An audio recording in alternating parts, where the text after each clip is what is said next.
Bom dia, pessoal. Hoje a gente vai recomeçar o diálogos multidisciplinares sobre o futuro da ciência, esse é o nome. E nós vamos começar hoje a temporada 2025.1 e a gente tem a alegria de ter o professor Nilo como inaugurador dessa temporada. Veio levemente de azul, como regra. Hoje eu escolhi uma roupa azul. Professor Nilo, olha só. Eu escolhi azul. O professor Nilo é professor aqui do departamento, todos nós conhecemos ele, professor do departamento de Matemática, Física e Computação da Faculdade de Tecnologia da UERJ. A gente tem a honra e a alegria de você ter aceitado de primeira, você inclusive queria apresentar no final de semana que eu te convidei. Ainda bem que não deixaram. Muito obrigado. Teve gente que me ajudou. Nossa, Obrigado pela disponibilidade. E o tempo é seu, fique à vontade, tá bem? Você prefere perguntas ao longo ou ao final? À vontade, do jeito que o pessoal quiser. Pode ficar à Então, vontade. fiquem à vontade para fazer pergunta quando quiser. Tá joia? Obrigado, professor. Pessoal, então, em primeiro lugar, agradecer pela oportunidade de estar com vocês aqui no Diálogos Multidisciplinares, né? Conversar um pouquinho com o pessoal sobre a minha carreira, né? Eu pensei nessa palestra como um bate-papo mesmo, tá? Como um bate-papo para, como assim, rememorar a minha carreira, né? Assim, em 2025, eu estou completando 30 anos de carreira acadêmica como professor. Então, aquela frase famosa, eu falei que eu tinha que falar uma bobagemzinha, né? Tem aquela frase famosa do Santo Inácio de Loyola, que diz o seguinte, que dinossauro é dinossauro e mané é mané. E eu sou dinossauro, entendeu? Não tem como negar, né? São 30 anos na carreira de professor aí. Eu me formei na USP em 94, turma de 94, em Engenharia Química, né? E logo saí, trabalhei pouco tempo na indústria, cerca de 1 ano e tudo mais, e mesmo não trabalhando na indústria, eu já comecei como professor. Num cursinho que tinha aqui em Resende, no CPV Vestibulares, comecei dando aula de matemática e física, lá no CPV Vestibulares. Eu trabalhava em Barra do Piraí, eu vinha de carro, eu tinha um carro da empresa, eu vinha naquela filosofia, se a canoa não virar, eu chego lá. Eu vinha que nem louco, fritava pneu na frente do cursinho, entrava correndo direto na sala de aula, não dava tempo nem de ir no banheiro, né? Então, talvez a minha aceleração remonte dessa época aí, mas eu acho que não, porque há relatos do mesmo comportamento na primeira e na segunda infância. Mas é isso. Bom, e aí eu comecei lá no CPV Vestibulares e logo depois eu estava trabalhando nessa empresa, a empresa estava muito mal das pernas, e a grande verdade é que eu não estava nem um pouco preocupado, porque o ambiente lá também não era lá essas coisas, e eu estava mais inclinado já para a carreira acadêmica mesmo, porque eu estava gostando muito da aula no cursinho. E aí, logo quando a empresa fechou, eu comecei a trabalhar na UERJ. Eu mandei meu currículo, né, e me chamaram para dar aula. Eu dei aula de cálculo 1, dei aula de cálculo 2, lá para a primeira turma de engenharia de produção, né? Comecei na UERJ, a minha carreira na UERJ. E lá naquela época eu já tinha um sonho, né? Eu vi os professores que eram concursados, eram muito poucos professores concursados aqui em Resende. Eu já tinha um sonho de fazer, né, a minha carreira acadêmica. Só que eu não tinha nem mestrado, né? Aí depois eu consegui trabalhar numa universidade privada também, junto com a UERJ e tudo mais. E aí, fatalmente aconteceu, né? Meu contrato acabou e eu saí, né? E aí, depois eu fiz mestrado, fiz o mestrado na Unital, fiz doutorado na Unesp, depois eu fiz dois pós-docs na Unesp mais tarde, agora mais recentemente, começou na época da pandemia, em matemática avançada e em estatística avançada. E eu desenvolvi minha carreira na universidade privada, né, mais como professor, mas sempre gostei também da pesquisa, nunca parei de publicar, né? Eu estudei inglês muito tempo, né? Na época eu fiz um cursinho de inglês, eu fui praticamente alfabetizado junto com o português e o inglês. Todo tempo que eu estava na escola estudando, eu estava fazendo cursinho de inglês. Então eu estudei 11 anos em inglês. Então eu sempre tive muita facilidade com a língua, né? E aí eu mesmo sempre traduzia os meus artigos, mandava. e tudo mais, mas na minha carreira faltava um norte, assim, porque eu trabalhava muito com estatística, matemática financeira, eu publicava em tudo que era área quantitativa, eu estava fazendo meus artigos, mas eu não tinha um norte. Quando eu entrei aqui na UERJ, que eu fiz o concurso em 2015 e eu entrei, comecei a ser professor de probabilidade estatística, eu comecei a publicar mais fortemente na estatística, né? E aí veio a primeira fase da minha carreira, né? Que eu digo assim, porque na minha fase da minha carreira foi a aplicação da estatística, mas em todas as áreas. Se você for ver o histórico dos meus artigos aí, eu tenho na área médica, tenho aplicação na área mecânica, tenho aplicação na área química, eu atirava para tudo quanto é lado. Toda vez que alguém me dava uma oportunidade de fazer um tratamento estatístico de alguma coisa e participar de um artigo, é igual tubarão, você abrir a barriga do tubarão, você acha até pneu lá dentro lá. Eu também era igual tubarão, eu engolia o que aparecia pela frente. Mas sempre faltou uma oportunidade, assim, eu sempre pensando em ter uma linha de pesquisa, né? Eu tenho um norte para me pesquisar naquela área. Assim, eu nunca vou deixar de fazer participações com outros professores. Igual eu tive agora prazer, né, de fazer trabalho junto com a professora Maú de Paris, que é professora da UERJ, do mestrado e doutorado em medicina. Eu fiz um tratamento estatístico para ela, com o aluno dela de mestrado, nós conseguimos publicar numa revista boa, aluno. E eu tenho conseguido bons artigos aí, né, fazendo participação com outros professores e ajudando outros professores, né? Mas eu não tinha uma linha de pesquisa. Aí surgiu a oportunidade, depois que eu terminei meu segundo pós-doc, que eu terminei em 2021, meu segundo pós-doutorado na Unesp, eu tinha feito o primeiro na época da pandemia, trabalhei na época da pandemia mesmo, estava todo mundo, tinha gente morrendo e eu estava me matando. Eu estava batalhando aí para poder conseguir terminar o meu segundo pós-doc, e eu enveredei mais para essa área ambiental. E aí surgiu a oportunidade de eu colocar o meu currículo para pleitear uma vaga no mestrado em engenharia ambiental da UERJ.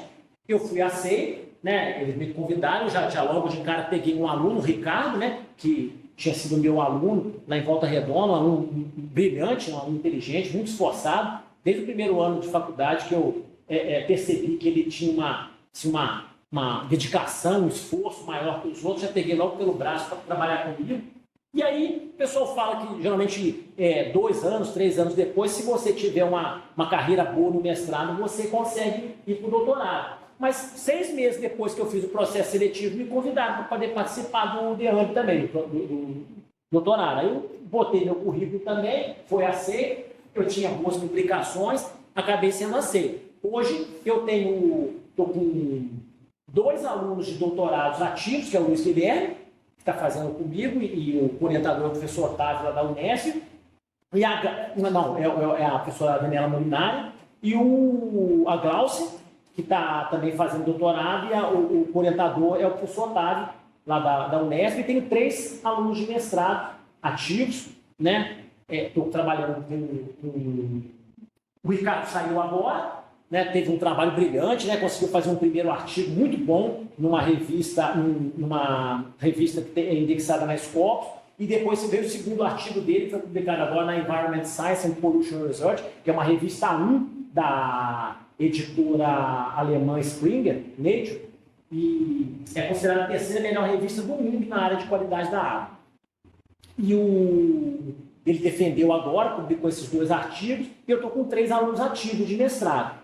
O último que entrou, o Ricardo Lamin, também foi meu aluno na graduação, está trabalhando com uma parte de resíduos sólidos. A professora Patrícia da USP, lá de Volta Redonda, é orientadora, e a professora Camille Manarinho da Fiocruz é colaboradora, trabalhando junto com a gente nesse projeto aí. Também estou como orientador de um aluno de doutorado da Unesp, a professora Marcela, orientadora. O Douglas foi meu aluno na graduação também, e nós estamos trabalhando num projeto aí que nós vamos mapear a qualidade da água do Rio Paraíba do Sul, utilizando gráficos de controle. Nós adequamos gráficos de controle que são utilizados para fazer mapeamento de processo, controle estatístico de processo, para fazer o controle estatístico da água. Nós fizemos uma adequação, utilizando inteligência artificial, e vamos tentar usar a mesma ferramenta que eu usei no artigo do Ricardo, que é o GRNN, que é um pacote do R de redes neurais para poder fazer predição. Mas eu vou falar disso um pouquinho mais na frente. E você poder passar mais um? Então, 30 anos, da inglês, porque eu vou fazer uma palestra agora no IE1, né, fui convidado para ser keynote speaker no IE1, lá em Sorocaba. É um congresso que eu tive dele 2 vezes. Eu tive dele em Florença, na Itália e na República Tcheca, eu apresentando trabalho. Agora eu vou como keynote speaker. E aí eu preparei a apresentação assim, depois eu vou dar mais um tapinha nela, mas eu já estou fazendo o teste dela aí. 30 anos, né, dando aula no curso de graduação, especialização, experiência grande, né, com cálculo estatística, aplicações da estatística em todas as áreas do conhecimento. Foi a primeira fase da minha carreira, e agora a segunda fase, a aplicação de estatística e inteligência artificial em pesquisas ambientais. Eu vou até falar sobre esse passinho que eu dei para a inteligência artificial, pode passar mais um. Então, aí o artigo, eu quis rememorar minha carreira, mostrando os primeiros passos. Esse aqui é um dos primeiros artigos que eu fiz, logo no começo da carreira mesmo, junto com o Leônio, meu amigo Roberto Campos Leônio, professor da AMAN lá, e ele trabalhava na privada junto comigo. Ele também fez mestrado e doutorado nessa área de estatística, trabalhou com o professor Fernando Branco, que foi meu professor, também é meu amigo, participou da banca do Ricardo agora comigo, e eu participei da banca da aluna dele também, e junto com o Rogério Carvalho também lá na AMAN. Então, ele foi essa revista tem o caderno do IME, série estatística. O IME é o Instituto de Matemática e Estatística da UERJ. Foi bem no comecinho, nós fizemos um artigo, nós escrevemos na linguagem R, escrevemos um código na linguagem R, para você obter os parâmetros para montar o gráfico de controle da amplitude, só da amplitude, não da média não, só da amplitude, utilizando essa ferramenta. E foi uma das primeiras aplicações que eu fiz. O artigo pegou na veia, entrou direto também. Pode passar mais um, Rodrigo? Bem legal, né? Ali está mostrando os limites superior e inferior de controle. Foi em português mesmo o artigo, né? Entendeu? Mas foi um artigo bom, tem até a citação do Branco ali, ó, Costa et al. 2008. Entendeu? E o artigo entrou na veia. O Fabiano, que é o editor-chefe lá da revista, gostou muito. Entendeu? Eu até trabalhei com esse código mais recentemente de novo. Pode passar mais um. É uma outra aplicação também, já bem lá no comecinho, tá? International Journal of Advanced Engineering Research and Science. Entendeu? Também eu tive o prazer de publicar a primeira vez com o professor Fernando Branco, né? O meu amigo José Wilson, vulgo pastor, junto com o Leone, publicamos essa revista aí. É uma revista A2, né? Open Access. Foi bem aceito, o artigo teve uma aceitabilidade boa. Nesse artigo, nós trabalhamos com o efeito da correlação no gráfico T2 de Rotring, utilizando aprofundamento, né, geométrico. Também aplicação na área de gráficos de controle de processo. Tá? Pode passar mais um.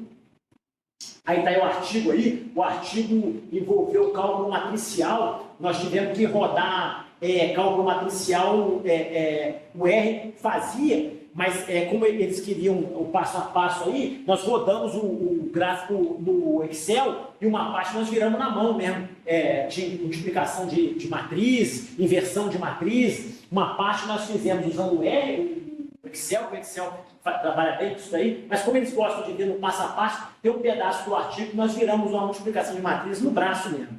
Pode passar mais um.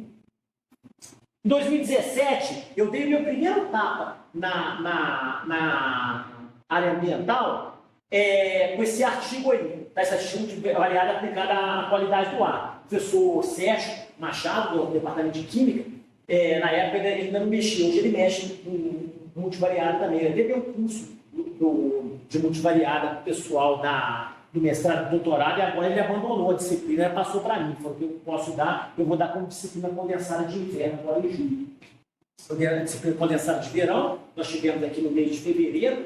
Os alunos fazem igual nas universidades americanas, eles fazem um condensado, em 15 dias eles marcam uma disciplina do semestre. Tem aula de 3 da tarde às 8 da noite, pô, já marca tudo. O cara já faz a semana inteira, sai daqui no último dia, está tremendo, mas pô, acabou. Tá livre. Esse aqui foi o primeiro tapa que eu dei em 2017, tá? Já usando estatística, ferramenta de estatística multivariada. Tá aí, eu fiz tem ali um gráfico de correlação de cores, né, comparando as variáveis ambientais no eixo X no eixo Y, e aí tem para você ver o coeficiente de correlação é por causa de cor, ele mostra através das cores. A gente bota uma legendinha do lado que está aparecendo, e o outro é um PCA. O PCA, ele é legal porque é o seguinte, ele faz uma comparação da correlação entre as variáveis em termos de intensidade e de qualidade da correlação. Então, por exemplo, as setinhas que estão próximas ali, todas são altamente correlacionadas. Por exemplo, ali, o NO, que é o óxido de nitrogênio, o CO, o NOx, todos aqueles poluentes ali, que é no caso do CES trabalha com poluentes ambientais, eles são altamente correlacionados. Quando ele forma um ângulo de 90 graus, não tem correlação nenhuma. A correlação entre as duas variáveis é zero. E quando você tem uma setinha para cá e a outra invertida, assim, existe correlação, mas a correlação é inversa. Entendeu? E ele calcula os coeficientes de correlação e constrói o gráfico do PCA, do principal componente de análise. Foi o primeiro tapinha meu na estatística, do meu pezinho na área ambiental. Pode passar. Aqui, ainda mostrando agora uma aplicação mais recente, né? Dando uma força para o João Écio aí, né? A aplicação da correlação, da análise de correlação em problemas ambientais. E aí já é um mais recente, mas um gráfico, um artigo até mais simples, bem mais simples, tá? Eu trabalhei com análise de correlação, né? A gente sabe que quando coeficiente de correlação de Pearson é utilizado quando você tem dados paramétricos. Né? Se tiver dados paramétricos, você analisa, quando você vai fazer uma análise estatística, você faz a primeira coisa que você faz é analisar os pressupostos estatísticos, que é o pressuposto de normalidade ou vocidacidade. Né? Vocidacidade é quando as amostras todas têm a mesma variância. Então, você calcula os pressupostos estatísticos, você pode fazer, por exemplo, o teste de Shapiro-Wilk, para poder ver ou outros, qualquer de vários, para poder testar normalizado, e o teste de Bartlett, por exemplo, para poder ver se tem vocidacidade. Se os dois pressupostos estatísticos forem mantidos, então você tem uma análise paramétrica, você pode trabalhar com todas as ferramentas do DOE, do planejamento de experimentos, e pode também fazer os testes estatísticos paramétricos. Se uma dos dois pressupostos for violado, você não pode trabalhar mais com dados paramétricos, você faz os testes não paramétricos, que eu também vou incluir junto na disciplina de estatística multivariada, na disciplina condensada de inverno. E aí, uma aplicação, se quiser dar mais uma passadinha, foi bem legal, porque nós mapeamos amostras, né, que você tinha a taxa de fluxo, né, a taxa de volume, o metro cúbico, a vazão que passa por segundo mesmo, né, e ali a densidade, né, o miligrama por litro. Daí nós testamos, nós queremos saber o seguinte, será que a determinados pontos do Rio Paraíba do Sul, que essas amostras foram retiradas, será que a vazão interfere na densidade? Entendeu? Porque, na verdade, você não pode fazer análise de pontos diferentes e comparar a densidade, por exemplo, de um poluente se a vazão não for igual. Se comprovar que a vazão interfere na densidade, que é uma coisa que parece óbvia para a gente, mas você precisa de uma comprovação científica, você precisa pegar pontos com a mesma vazão para você poder comparar o índice de poluição. Senão você está querendo comparar igualmente coisas que são desiguais. E aí eu fiz a análise, pode passar mais um. Olha lá, nós rodamos o coeficiente de correlação e mostrou altamente correlacionado. Né? O coeficiente de correlação de Pearson, porque os dados eram paramétricos, eu fiz os dois pressupostos estatísticos, deu na ordem de 95,6%. Poxa, então nós já vimos que é uma coisa bem óbvia, né? Você não pode nem pensar em testar densidade de poluente em dois pontos que tem vazão diferente. Por exemplo, que depois do funil aqui, a vazão aqui é alta pra caramba, depois do funil aqui. Entendeu? Então ali, cara, quando você, até o trabalho do Ricardo, né, você mostrava, eu fiz box plot, né? Eu fiz box plot do período seco e do período chuvoso. Nós usamos uma metodologia que você pega as chuvas do período todo, se a dispersão for grande, se você tiver o seu desvio padrão muito alto, tá? A dispersão for muito grande, você trabalha com medida de tendência central com a mediana. E se a dispersão for baixa, você trabalha com a média. Aí você pega, vamos supor, a mediana, tudo aquilo que está abaixo da mediana a gente considera um período seco, que está acima com o período chuvoso. Eu fiz o box plot e mostrou claramente os pontos onde tem vazão mais alta, o poluente não aparece, porque a vazão arrasta. Entendeu? Então, realmente, já era esperado esse resultado do coeficiente de correlação de risco tão alto, que foi o que aconteceu. Pode passar mais um. E a outra, nós fizemos também um teste para poder, como se fosse um pré-teste do rio. Será que a profundidade está relacionado à largura, né? A distância da margem do rio, entendeu? Está relacionado com a profundidade? Entendeu? Então, quem conhece as características do Rio Paraíba do Sul, você sabe que a água, até quando o carro cai, alguma coisa, dá para você perceber que a parte da frente do carro fica mais aprofundada, porque é como se fosse um morrinho assim. Aqui no Rio Paraíba não é um rio, por exemplo, que você pisa e afunda direto. Tá? Ele vai gradual. E aí também nós fizemos o teste para poder verificar. Pode passar mais um. Olha lá, 97,6%, altamente correlacionado. Tá? Dados paramétricos também. Tá? Eu consegui uma amostra boa, então uma amostra alta, acima de 35, o teste de Shapiro que mostrou que os dados são normalizados, e o teste de Barnett também. Tá? Nós rejeitamos a hipótese 1. Beleza? Show. Bom, esse artigo foi bacana, porque nós fizemos, eu fui orientador do aluno da Karen, o Felipe Massa, ele produziu 2 artigos. Tá? O primeiro, que não é esse daí, esse é o segundo, tá? Análise do endosulfan, isômeros do endosulfan e outros pesticidas no Rio Paraíba do Sul, usando espectrometria de massa, que ela trabalha com esse equipamento aí. O equipamento pega tudo, o equipamento pega até o pensamento. Então, ele faz os picos lá, ele faz os picos teóricos lá, que é a análise instrumental, né? O pessoal que tem uma noção de química sabe que ele faz os picos teóricos, e eu peguei essa área desses picos aí e tratei o R.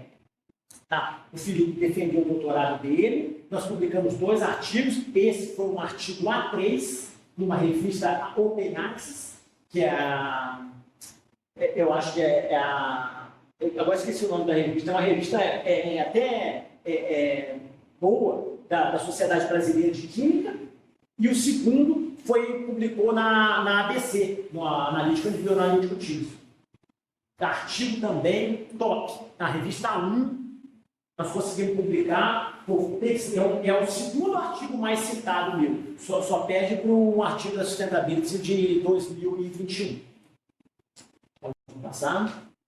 Aí mostra os pontos do Rio Paraíba do Sul, né, onde ele ia pegar as amostras. E assim, esse do sulfano foi um acidente ambiental que aconteceu em 2008 aqui. Tá? Uma indústria da região, outra região de vou dizer igual, né? Mas é a única indústria química dentro da cidade. Não, mas eu não vou querer dizer qual é, lógico que eu não vou dizer qual é. Mas assim, liberou uma quantidade à noite grande de endosulfano e teve uma mortalidade de peixe violenta no Rio Paraíba do Sul. Um acidente ambiental horrível de 2008. Tá? Acabou até conspirando contra a existência de toda uma discussão na época de legislação ambiental, de empresas dentro da área urbana. Então, houve uma discussão grande desse negócio aí.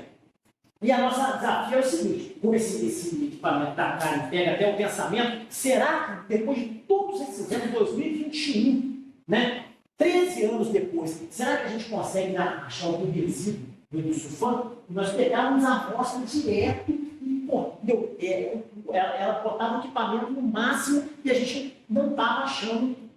Fizemos todo o preparatório para o processo, fizemos uma metodologia boa para buscar, mas não achava. Aí eu falei com o Felipe, Felipe, esse resíduo deve ter alguma coisa dele na margem. Depois que chover, quando tem uma chuva forte, você sai. Ele fez isso. Aí ele pegou a canulinha dele, saiu logo depois que veio uma chuva, pegando o bicho. Quer dizer, deve ter sobrado alguma coisinha nas margens, a chuva foi uma chuva forte, mesmo arrastou, nós conseguimos pegar resíduo do sulfano. Mas agora, o trabalho tem muito valor, porque provou que ainda tem resíduo na margem, mostrando que foi um acidente horrível, mas como o equipamento pega até o pensamento, nós encontramos tudo dentro da água do Rio Paraíba do Sul, inclusive material militar. Material ligado à pólvora, nós temos área militar, nós conseguimos resíduo de material que é utilizado para armamento, bombas, esse tipo de coisa. Material militar. Se você é uma pessoa que não é da área química, que eu sou engenheiro químico de formação, se você não é da área química, se você assistir a apresentação dele, você não bebe água mais. Entendeu? Eu fico comigo, você só bebe água mineral. Porque assim, mostrou assim, algumas coisas assim, berrantes do Rio Paraíba do Sul. E aí, logo depois, veio o trabalho do Ricardo agora, que fez um mapa de 9 pontos do Rio Paraíba do Sul, e se tudo correr bem, entendeu? O Ricardo vai continuar trabalhando comigo no doutorado, vai fazer o processo seletivo, nós vamos ampliar essa área de 9 pontos, vamos pegar muito mais pontos para poder tratar e vamos tentar relacionar, como é um trabalho de doutorado de 4 anos, essa condição ambiental nesses pontos com as características socioeconômicas. Porque a intensidade grande, igual a CSN, entendeu? A CSN está na beirada do Rio Paraíba do Sul. Será que ela pode causar? Será que tem alguma característica? O crescimento da cidade de Volta Redonda, esse trabalho do Ricardo mostrou. Um dos pontos mais complicados de poluição são lá no final, lá perto de Volta Redonda, Barra do Piraí. Aqui no funil, a água de Resende aqui tem uma qualidade até boa, porque o funil dá uma pressão forte, entendeu? Dilui muito os poluentes. Tá? Então nós vamos continuar trabalhando, mas vamos fazer um spec maior, vou tratar os dados no R. Você tem uma ideia de quantos pontos a mais você vai? Nós vamos pegar porque a ideia nós vamos pegar a bacia todo o Rio Paraíba do Sul, rasgando aqui a região sul do estado, nós vamos pegar os rios que compõem a bacia. E nós vamos fazer uma varredura grande de muitas cidades, mas 20 cidades. Tem um número ótimo, assim, utilizado para poder fazer uma estatística? A estatística é aquela velha história, né? Quanto maior o tamanho da amostra, não é só o tamanho e porque o grande problema da estatística é o seguinte, é que as pessoas esquecem que tem que estratificar a amostra. Né? A pesquisa para pegar um exemplo aqui, está na moda, aí o pessoal fala pesquisa para presidente, né? Para quem vai ganhar, para político, mas o cara faz uma pesquisa no Sudeste com uma amostra pequena, não estratifica a amostra e acha que já pode falar pelo país inteiro. Não é assim. O segredo da boa amostragem não é só a quantidade, mas é a qualidade. Você precisa estratificar a amostra. Você precisa varrer todo o espaço amostral para poder ela não ser enviesada, não ser uma amostra enviesada. Entendeu? Então, a ideia nossa é essa aí. Nós vamos pegar a amostra, os rios que forem maiores, nós vamos pegar mais amostras, os rios menores a gente pega menos amostras, mas a gente faz uma varredura do Rio Paraíba do Sul e dos efluentes dele. Ele pegando várias cidades para poder relacionar. Dessa vez nós vamos relacionar a parte de poluição ambiental com as características socioeconômicas da cidade. Para tentar fazer um mapa, já não conseguimos fazer um mapa bem razoável do Rio nesses 9 pontos. Agora nós vamos tentar fazer um mapa correlacionando com a parte socioeconômica também. Ambiental trabalho. Aí o trabalho da Karen, né? Bom, vocês podem ver lá, aquele negócio que estão pensando lá, não é coisa da NASA, não. Foi feito aqui dentro mesmo. Aquele gráfico lá de cima não foi feito na Agência Espacial Americana, não. Foi a Karen que fez lá no equipamento dela. O equipamento dela é top de linha mesmo. Pegou os pontos do Rio Paraíba lá, e aí eu fiz o tratamento dos dados aí. Embaixo eu tenho os gráficos aí, nós fizemos os gráficos de barras aí com as densidades, cada uma delas gerada por um tamanho de pico, né? Um pico teórico lá na cromatografia, nós focamos a análise em cima deles. Pode passar mais um. Nesse artigo, né, a aplicação estatística, foram mínimas, né? Na verdade, o que eu fiz foi uma estatística descritiva, né?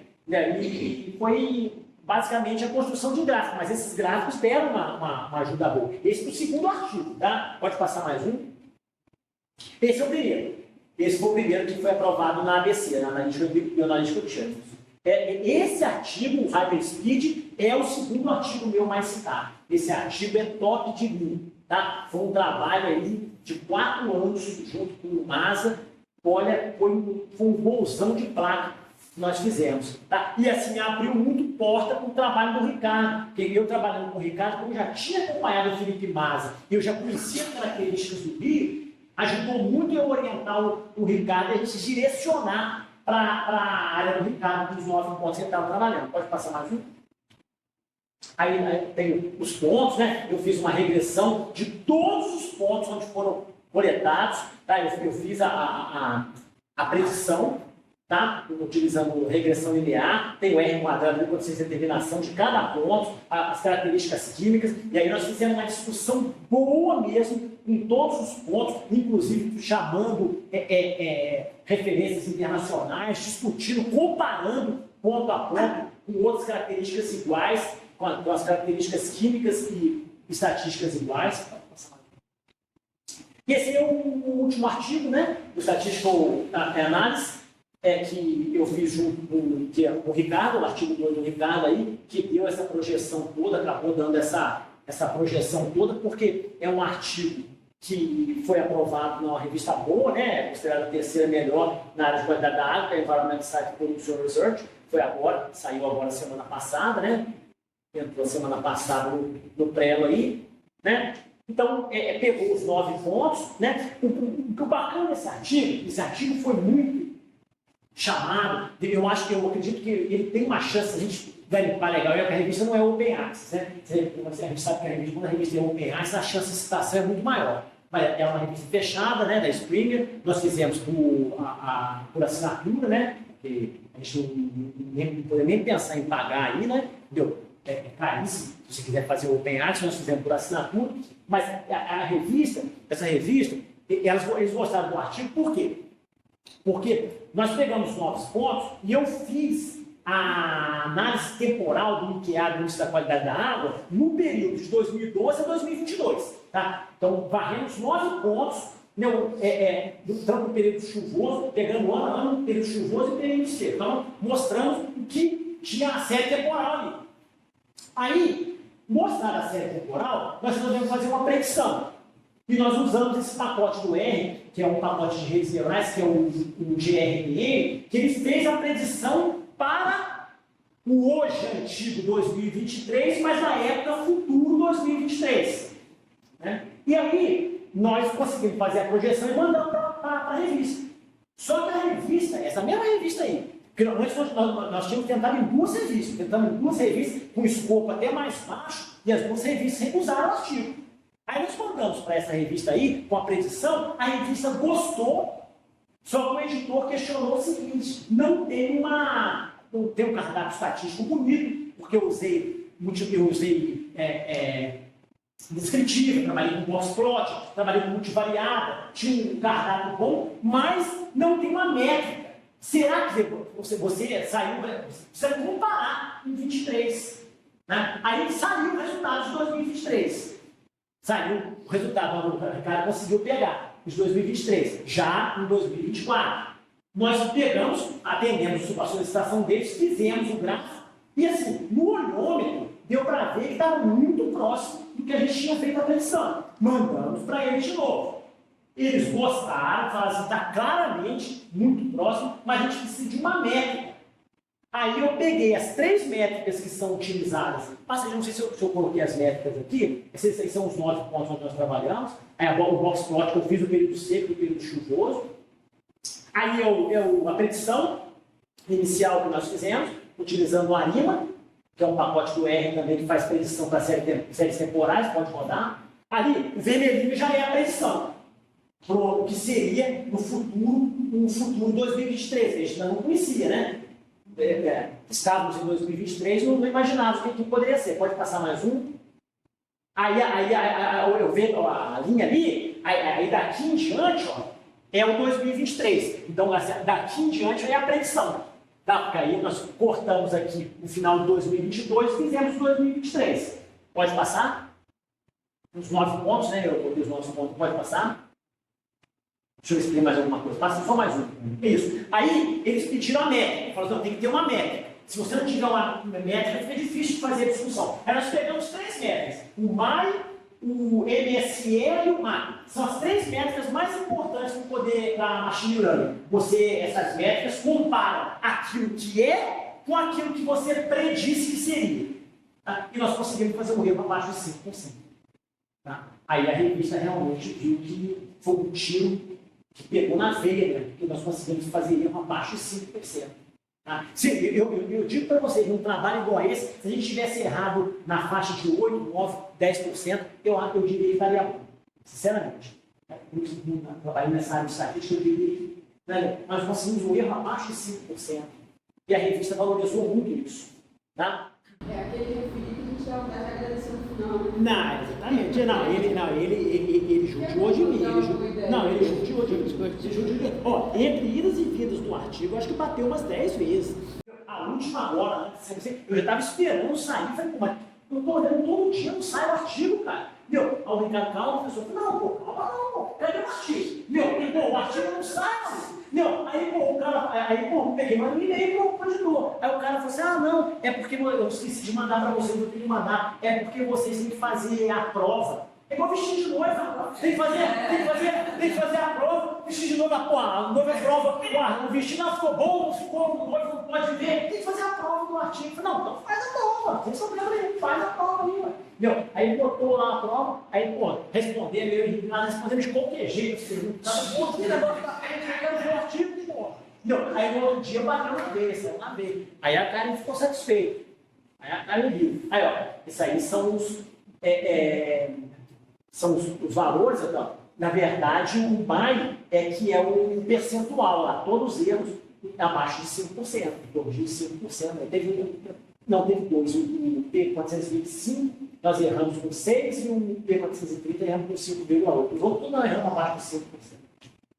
Erro muito baixo. E aí eu fiz um teste de Shapiro-Wilk que todos os pontos mostrar que nós utilizamos para poder usar o teorema, o plano de experimentos, você tem que fazer os pressupostos estatísticos. Eu fiz o teste de Shapiro-Wilk dos 9 pontos, todos eles deram o p-value acima de 5%, então você rejeita a hipótese nula, né? Então dá para aceitar, sem problema nenhum. Pode rodar mais um? Aí agora eu pensei assim, o que seria um futuro próximo da minha carreira, né? Esse artigo aí, do Ebenezer, aluno da Karen, está submetido numa revista. Foi submetido, acho que ontem ou anteontem, numa revista. Tá? Uma revista aluno também, uma revista boa. Ele está estudando, utilizando o satélite, a densidade de bactéria na represa do funil. Tá? Aí, se você puder passar mais um, eu fiz esse gráfico para ele. Esse gráfico aqui, tá? Esse gráfico aqui é um gráfico que usa esse GAN. O GAN é uma ferramenta da inteligência artificial que ele transforma gráficos de 2D em 3D, mostrando a densidade de alguma coisa que tem num ambiente qualquer. Ele é um gráfico chamado gráfico espacial temporal. Então, ali o que acontece? No eixo X nós temos a latitude, no eixo Y nós temos a longitude e nós temos ali uma tabela de cores. Então, se você pegar uma latitude contra a longitude, você marca um ponto qualquer da represa do funil e pela cor ali que está, eu não botei densidade de cor, mas amarelo é mais, amarelo a densidade de bactéria é maior. Onde está vermelho, a densidade é mais baixa, e onde está rosa, alaranjada, a densidade intermediária. Fez um mapa de contorno. Eu fiz um mapa de contorno, né? Então, o pessoal chama de hot chart, né? A gente chama de hot chart, um gráfico de contorno. E aí ele vai entrar entrou no artigo exatamente assim. Tá? Ali está, aqui realmente é o funil, aqui realmente é o funil, e aqui vai ficar em cima. Então, se você meio que pegar e jogar, estou mostrando esse azul, aí, se você pegar um gráfico, arrastar para cima do outro, você vê a latitude e longitude comparado realmente com a represa do funil. Bom, basicamente, esse aí é o GAN, né, o pacote GAN do E. Bom, era isso que eu queria falar, assim, isso aí tem sido a minha carreira nesses últimos anos, assim, desde quando eu estava focando na estatística Mas, assim, eu vou continuar, agora o meu foco sempre vai ser o foco ambiental, minha linha de pesquisa vai ser o tratamento de dados na área ambiental, porque eu trabalho no doutorado nessa área, mas eu nunca vou deixar de ser o catador de lata tradicional. Aquele negócio de sair na rua, o cara catava lata, mas, porra, depois, aí de repente, o cara catava lata, aí, pô, o cara ganhou na loja. Não, mas eu vou sair à noite e vou catar lata, né? Eu vou continuar fazendo os meus artigos por fora, com aplicações da estatística em outras áreas. E ajudando os amigos, dando a mão para quem precisa, trabalhando com gente que eu gosto, fazendo minhas coisas. E o Bernardo estamos juntos, né? Bernardo publicou comigo no primeiro livro que eu entrei aqui em 2015, cara. Eu publiquei livro de estatística multivariada para poder, o aluno pede lista, né? O aluno pede lista, aí a primeira estatística que eu tive lá pela Horizon, o Bernardo tinha entrado 6 vezes antes de mim, já estava comigo na publicação. Eu sempre junto com ele, com a Maria Vitória, trabalhando aí, agora tem o nosso capítulo de livros, se Deus quiser, vai sair pela referência, aí nós estamos batalhando. Eu tenho outros amigos também que eu estou sempre ajudando. Alguém me chama, olha, não, você quer fazer um negócio com a gente aqui? Quero, estou dentro. Não tem comigo, não tem, você vai negócio, você vai recusar, não, cara. Porra, cara, eu sou tubarão. Se abrir a barriga, tem até pneu lá dentro. Entendeu? Não tem, eu mato tudo, cara. Comigo não tem esse negócio de, você vai botar, você vai recusar, não, sem frescura, sem frescura. Aí tá, né, meu? Pô, É isso aí, Gabriel. Então vamos agradecer.